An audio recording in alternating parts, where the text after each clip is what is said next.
Sa kalye ng gagalangin sa Tondo, Manila, taon 1993, mga panahong madilim pa ang ilaw sa poste at ang mga bata ay natutulog bago mag-alas 9 dahil sa takot. Isang kwento ang umiikot noon sa mga matatanda. Tungkol ito sa isang babaeng laging nakaputi. May mahabang buhok at laging nakatayo sa tapat ng isang abandonadong bahay sa gilid ng railes. Sinasabing wala itong anino kahit tirik ang araw. Tila wala ring lumalapit sa kanya. Pero gabi-gabi may mga batang nawawala. Ang tawag ng mga tambay sa kanya, si Aling Mila ang aswang ng gagalangin. Ayon sa kwento, dati raw siyang magaling, na manghihilot at magpaanak. Pero isang gabi, natagpo ang patay sa loob ng bahay ang buong pamilya niya. Lahat wala nang lamang loob. Si Aling Mila na lang ang naiwang buhay pero mula noon, nagbago siya. Tahimik, malamig ang tingin, at minsan ay nakikitang dumidila ng dugo ng manok sa palengke. Pero ang pinaka nakakatakot, gabi-gabi, may naririnig na kaluskos sa bubong. Parang may mabigat na nilalang na lumalakad sa yero, tapos may iilang sigaw mula sa kalye. Mga batang naglalaro pa raw kahit 10 oras ng gabi, hindi na nakakauwi. Si Leo, 14 anyos, ay palaging tambay sa labas. Di naniniwala sa aswang, pero isang gabi, nakita niya si Aling Mila sa tapat ng abandonadong bahay, lumulutang, habang hawak ang ulo ng pusa. Bigla raw siyang nanghina at nagdilim ang paligid. Paggising niya, nasa bubong na siya ng sariling bahay, duguan ang kanyang mga palad. At ang mas malala, ang nakababatang kapatid niyang si Mimi ay nawawala, walang nakitang bakas. Pero sa kanto, may iniwang isang bagay sa ilalim ng poste, isang maliit na damit ng bata, may kagat sa leeg, at isang mahabang buhok na puti. Mula noon, tinawag nila ang lugar na yon na eskinitang walang anino. Walang naglalakad doon tuwing gabi. May nagsasabing si Aling Milay, di pa rin patay. Nakatira pa rin siya sa pagitan ng mundo ng tao at ng halimaw.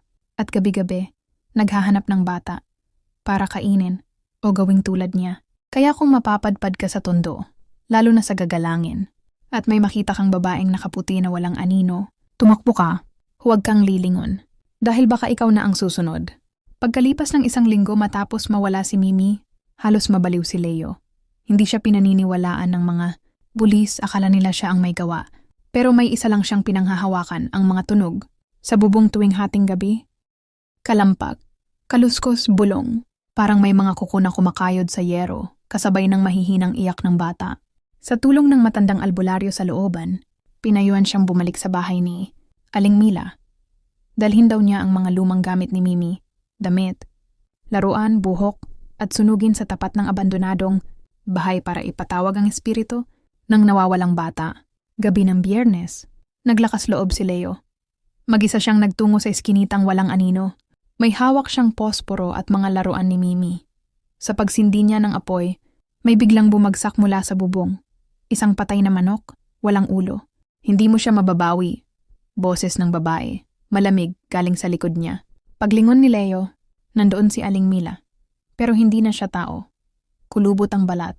Pula ang mga mata at may mahahabang kuko.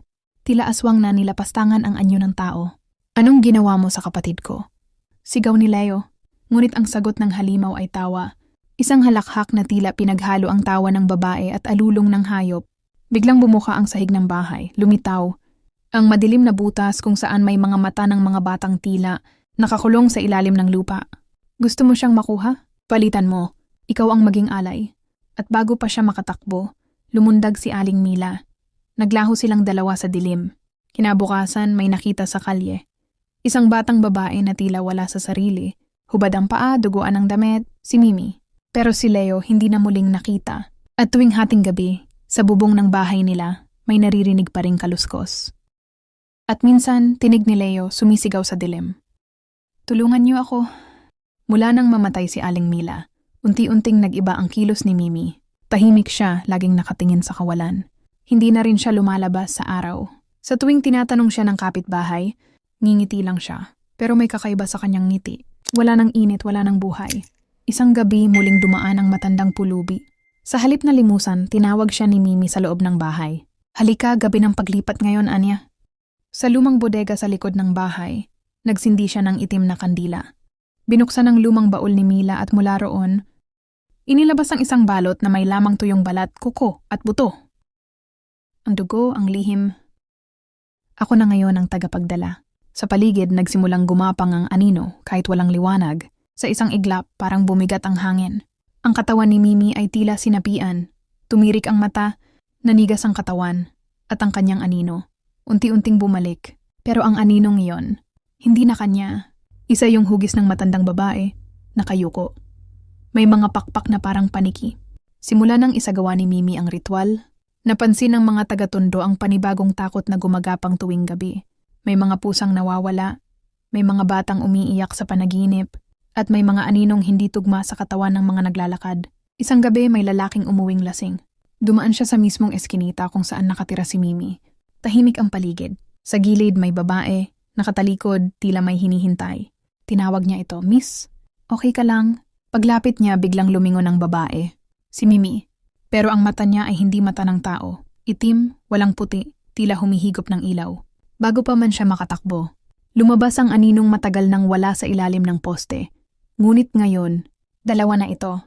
At nang umalis si Mimi sa eskinita, may isa na namang taong walang anino ang naiwan sa Tondo. Lumaganap ang bulong-bulungan sa buong Tondo. May babaeng naglalakad sa gabi na walang anino. Ang mga nadadaanan niya, unti-unting nawawala sa sarili. Para bang may kinukuha sa kanila.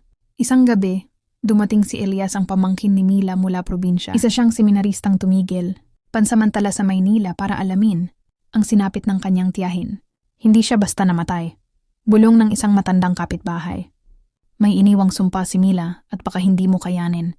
Pinuntahan ni Elias ang bahay. Napansin niya agad ang lamig ng paligid, kahit pa mainit ang gabi.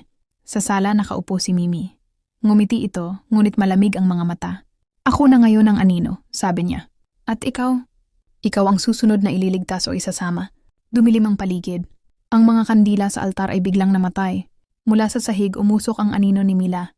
Pumapaitaas papunta sa kisame. Pero si Elias ay may hawak, isang lumang rosaryo, pag-aari ni Mila noong siya'y tao pa. Nang ilabas niya ito, nagsimulang umuga ang lupa. Hindi lahat ng naiwan ay sumpa, bulong niya. Minsan panata ito na kailangang tapusin. At sa huling sigaw ng gabi, sumabog ang anino, nalasog sa liwanag ng panalangin. Pagmulat ni Elias, wala na si Mimi, wala na rin ang bahay. Isang bakanteng lote na lamang ang natira, puno ng abo, at sa gitna nito, isang rosaryong sunog ang nakalubog sa lupa.